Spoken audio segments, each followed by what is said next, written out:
Welcome, everybody. Can't wait to see all the work that you've been up to as well. My name's Matthew Manos. I'm the co-host with Eugene Shirley of the Pando Days 2023 premieres. And if you just kind of as a reminder, make sure you go to the Pando Days website. There's a lot of really interesting projects that have already been presented and that will be presented shortly with the fact that we have all 16 of these different explorations happening at once. Yesterday, we were able to hear from USC about a project that aims to transform institutional land for ecological climate resilience in the range of positive effects it has. Super interesting. This morning, we're hearing in our first hour from Cal State Long Beach with two Pando Day submissions that'll be presented back to back. And then in the second hour, it's Cal State Fullerton and UCLA. As a reminder, all 16 premiere events are recorded. These recordings, along with all project materials, will be posted to each team's respective webpage on a rolling basis on the Pando site throughout the month. These recordings are then judged by a distinguished panel of specialists in the first quarter of the new year. And on April 14th, we're going to gather people from all across the county to honor some of the best of these initiatives and help move them forward, as many of them as possible as well. We're calling that the Pando Sustainability Awards held at Caltech. So definitely jot that down on your calendar. And yeah, let's dive in now with CSU Long Beach. Our format will be 15 minutes for presentation, followed by 15 of Q&A from our panel of experts. The Long Beach team is led by Professor Heather Barker. This is the fourth season that the university has been involved in Pando Days, so we go way back with you all.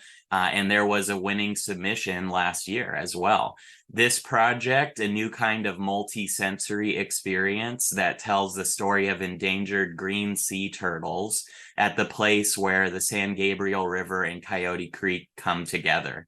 So Heather, let's pass it over to you and the team to tell us about the team and your turtles as well. I can't wait to learn more. Thank you very much, Matthew. I'm very happy to present the team Confluence at a very community engaged, research-driven project that culminated in some very impressive and impactful work.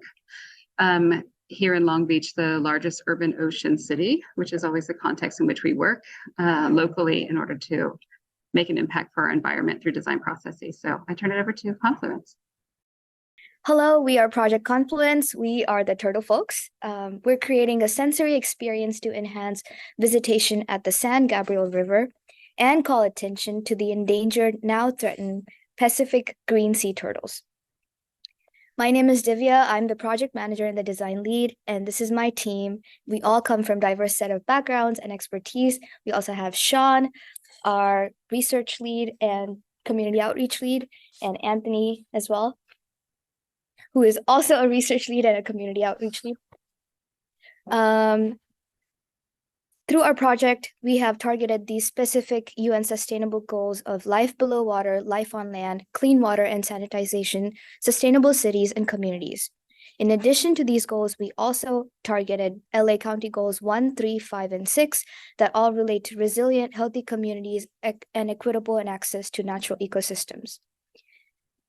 We primarily designed for residents of Long Beach, and our target groups include residents who are not aware of the San Gabriel River, and we are trying to demonstrate the value of it. And for residents who are aware, we want to provide them with an outlet for activism and connect them with relevant resources that will enable them to participate in a meaningful way. And we also have threatened Pacific green sea turtles as our hidden target group. We obviously would not want anything in our project to negatively impact these beautiful creatures.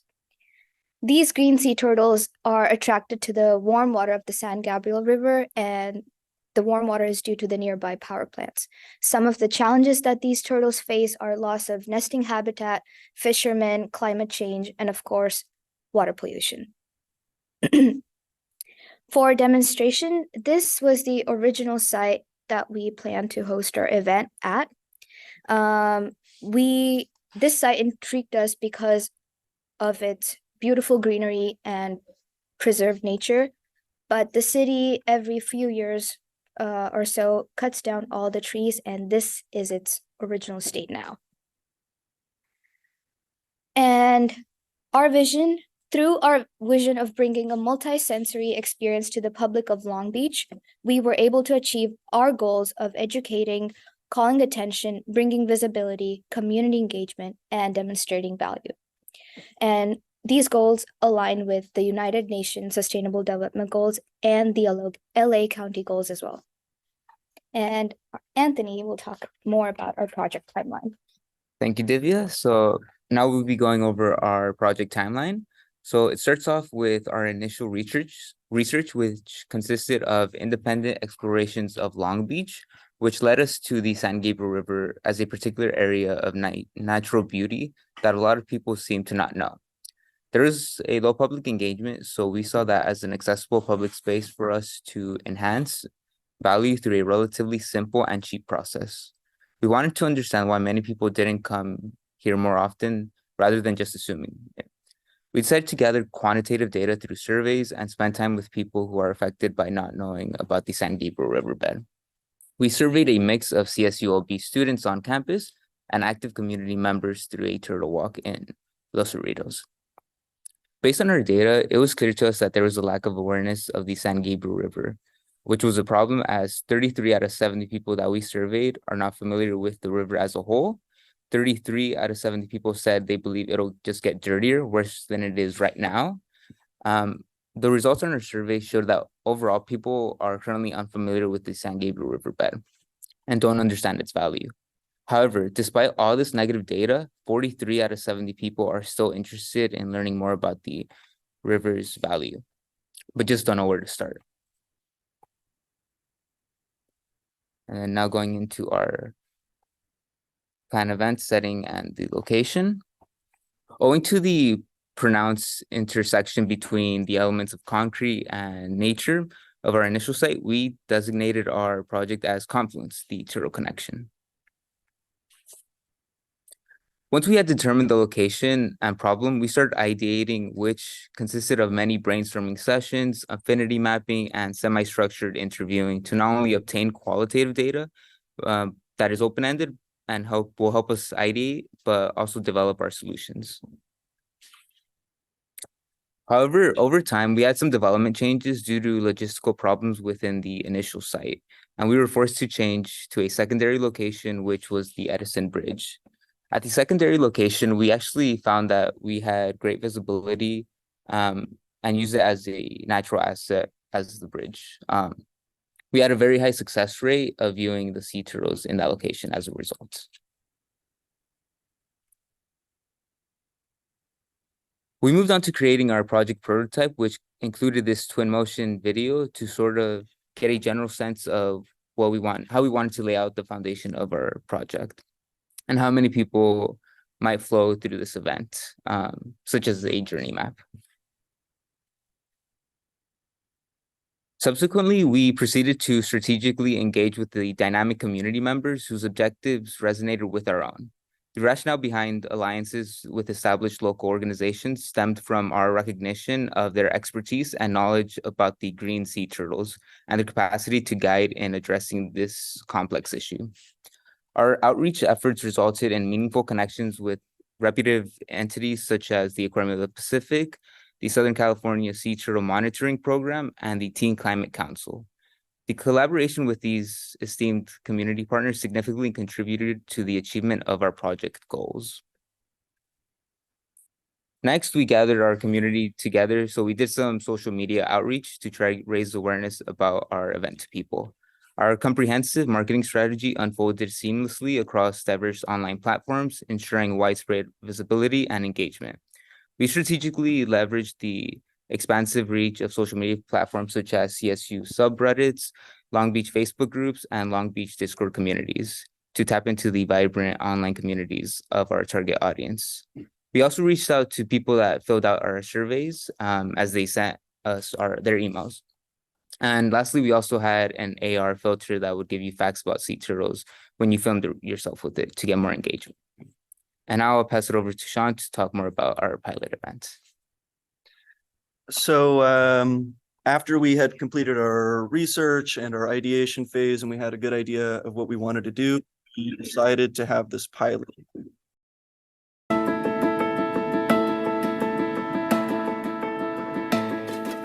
And basically, our pilot event was overall a success as far as pilot events can go. We learned a lot from it, and we had a lot of takeaways that we ended up applying to our final project. Well, the most significant lesson that we learned, I guess, was that the original place we had set up actually was illegal to be set up at. We discovered there was a no trespassing sign there, which was a huge issue because we didn't want to expose anyone to liability, obviously. So we ended up moving to the other side of the bridge for our final product, which I think was a really big improvement because the final location at Edison Park, rather than on the other side of the bridge from Edison Park, had a lot more through traffic, people on foot, people on bikes, families. So overall, we just had more people engage in a wider variety of audience members. The other things we iterated on were the actual stations themselves at our event. We had a number of stations, including a sound design station, an interactive turtle station that sort of demonstrated the size and scale of turtles, some seed bomb making, and we'll get into that in a minute, but we improved on all of those and also incorporated our partners into the final event, which was a huge improvement. They were honestly invaluable to the success of the product overall. On December 2nd, we had that final event. You can see our community partners right in the middle there. They brought a real Pacific green sea turtle shell, which was incredible. We also have a video of this, a 360 video that we can show you. And Divya is kind of going to scroll around on it while I talk. Basically, we set up these stations along this little dirt path on the side of Edison Park. The bridge is just over behind the plants on the left side of the screen. And on the bridge, we had our turtle viewing area where you have a really good top-down vantage point for seeing the turtles in the river without a lot of glare from the water. We've had really high success actually spotting turtles from this particular bridge. So it was a great place to have our final event at. And overall, we had pretty solid engagement. We had a good mix of families, people by themselves, people who knew about the event from previously, who wanted to visit this. We have some testimonials on our website. And lastly, we have our brochure map and our sound experience here on the website, which you can check out if you'd like to. I don't want to take any more time away from the presentation to play it right now. It's kind of a long form historical sound journey through the history of the Los Cerritos wetlands that includes pristine nature sounds from centuries ago, and then the industrial and freeway and construction sounds that you might hear in the modern soundscape. This is a little bit of information about some of our partners, which was the Aquarium Pacific Teen Conservation Group that Anthony mentioned earlier, as well as the Sea Turtle Monitoring Group. They brought in a lot of great resources for educating people. And frankly, we were not going to be able to educate people the way that we wanted this project to, because we're not biologists or ecologists. So we kind of just outsourced that knowledge to the right community partners. And I think that we succeeded in finding some really great people who were able to engage with the audience and our participants in a really exciting and fun way. The seed bombs that I mentioned earlier, you can see here, they're basically just a combination of biodegradable materials and local pollinator-friendly flower seeds. So this is just an easy takeaway that we could give to our participants to bring home, drop somewhere, forget about it, and then when the rain comes, they'll be contributing to the biodiversity and the vibrancy of their local ecosystem here in Long Beach. And finally, we had a Kahoot quiz game, which was basically our way of gathering metrics for success for the project. We had people learn some turtle facts from our educators, from our signs, from things that we had developed through the stations, and then test them on that knowledge at the end to win one of our cool custom Confluence tote bags. And between our prototype and our final event, we had a 72% increase in retention of facts and a 14% increase in accuracy in terms of choosing the correct answer overall. So that was our big testament to the, I guess, statistical success of our improvements from prototype to final. And our last station was just the bridge itself. As I mentioned, it was a great spot for viewing turtles. I think I've seen them on like 5 or 6 separate days there at that site without missing one day of seeing turtles from that spot. So if you're ever looking to see Pacific green sea turtles in Long Beach, I highly recommend the Edison Bridge. Finally, we have our project impact stats here. These are what I mentioned earlier about the correct answers, increase in the Kahoot, as well as some quotes from people. And a lot of that is in this video, which we'll play to close out our presentation. Hi, how was your experience at Confluence? Cool. I've never seen a sea turtle before. I always knew they were here, but I know like the water is kind of messed up, so I didn't know if I was going to see one. So it's very cool. I got to see one for the first time. It's fantastic. I loved it. I learned the way and that they're endangered and that they actually lived here on the San Gabriel River. I did not know that. It was interesting. It was cool seeing the turtle shell. It was cool feeling how heavy it actually is. It was nice being up on the bridge, and I saw a dinner plate sized turtle. A lot of amazing work. I had some great times here Thank you. at the event with my student here. So she also used this as a learning opportunity to help teach people about sea turtles. This was wonderful. It was so neat to have this space activated and to get to meet so many people who were newly interested in sea turtles. I learned more about how endangered they are and how we need to protect them. Yeah, it was interesting. I was glad that we got to see turtles, and I know that they are here. I kind of learned how dirty the river is. We live in the neighborhood and have never actually noticed those magnificent, gigantuan creatures. So super excited to be on the lookout for them. What is the most fascinating fact about sea turtles? I think actually that they are here, and that then when I go kayaking either on the river or in Naples, I should actually be able to maybe see turtles. Is that they're right here at the edge of Long Beach, Los Angeles, and it's such a wild urban environment, and it's neat to see that we have such great wildlife still thriving in these areas. And so for future development, what we see this project being going forward is basically a blueprint for how people can engage their community to transform underutilized urban areas into vibrant natural wildlife habitats. We think we have a really good procedure in place as far as identifying what's the most useful or well-known or popular attraction naturally, whether that's an animal or a plant or just a scenic space like the river, and then bringing together local educators, local artists, and creating something that everybody in the community can enjoy and learn something from and take away from. That is it for our presentation. Thank you very much, and good luck with the future.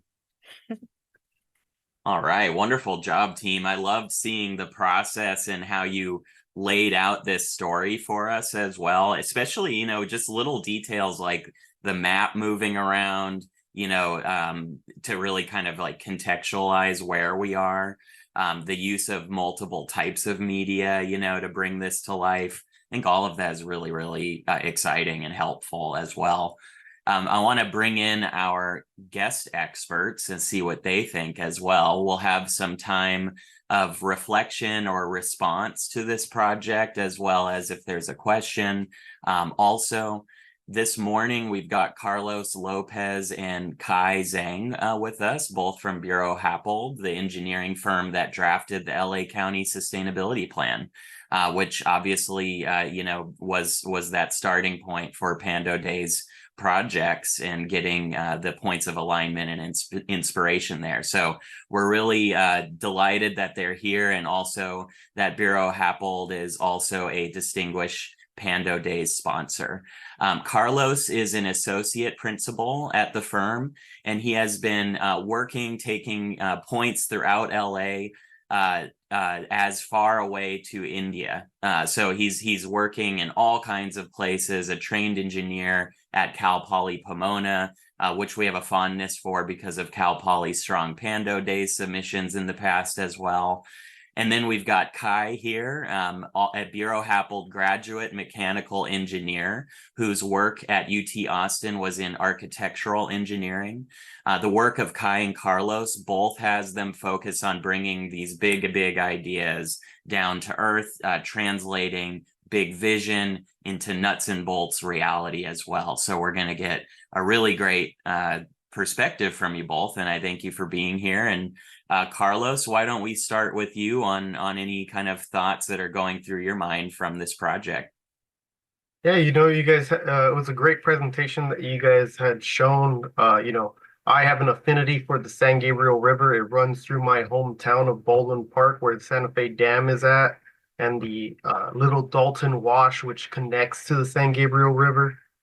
So, I'm glad that someone's bringing attention to this, someone's focus on this. Just knowing my hometown, we are a bit of a industrial little neighborhood.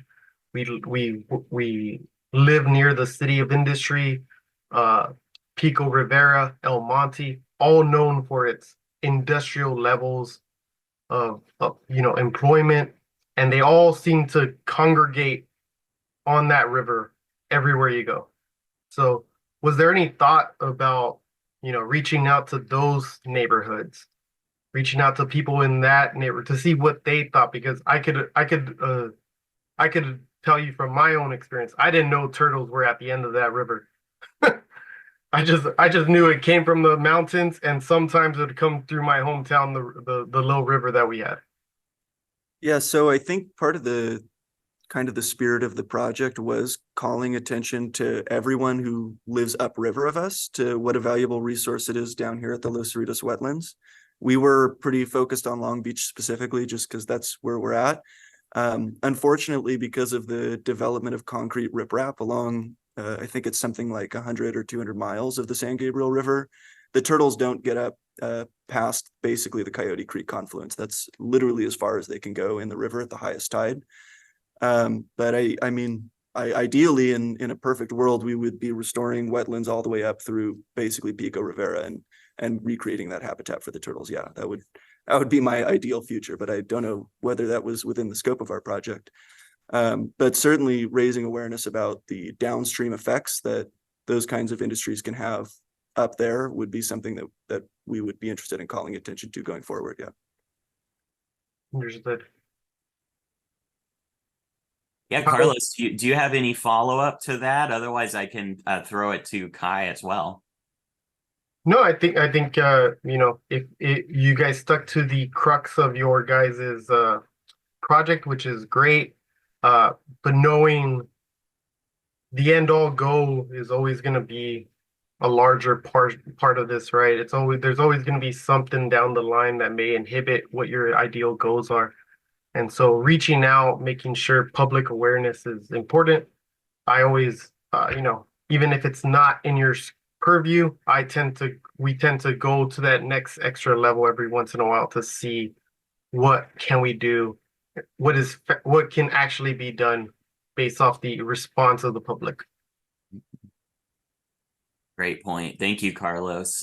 Kai, let's bring you into the conversation.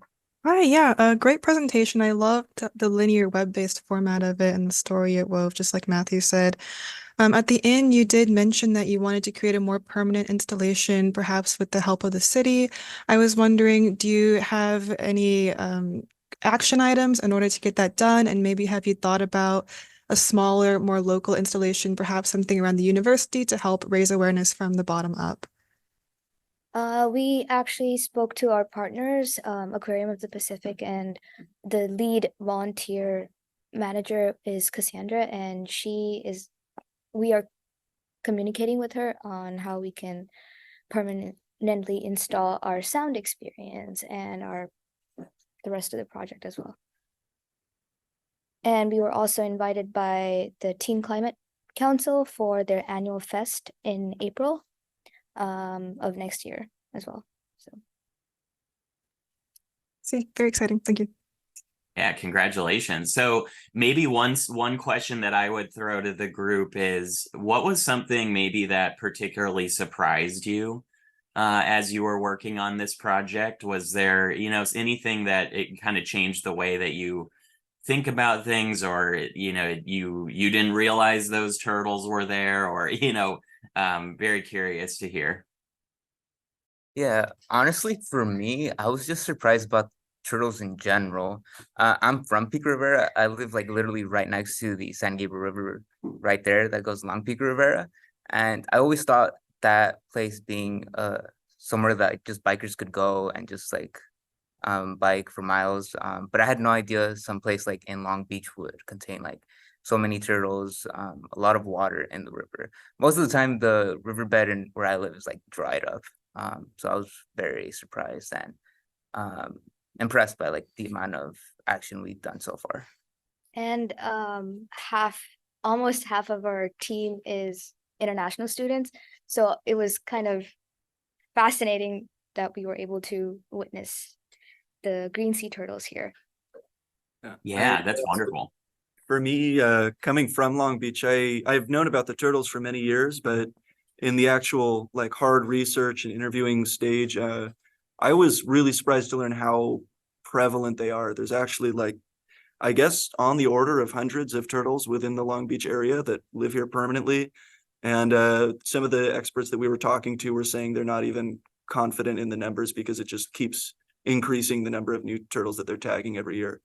And the other thing we learned was that basically Long Beach is unique in that it's on the very extreme end of where the turtle nests can actually survive as habitable for their eggs. They think it might have something to do with the steam runoff from the power plant, which we mentioned.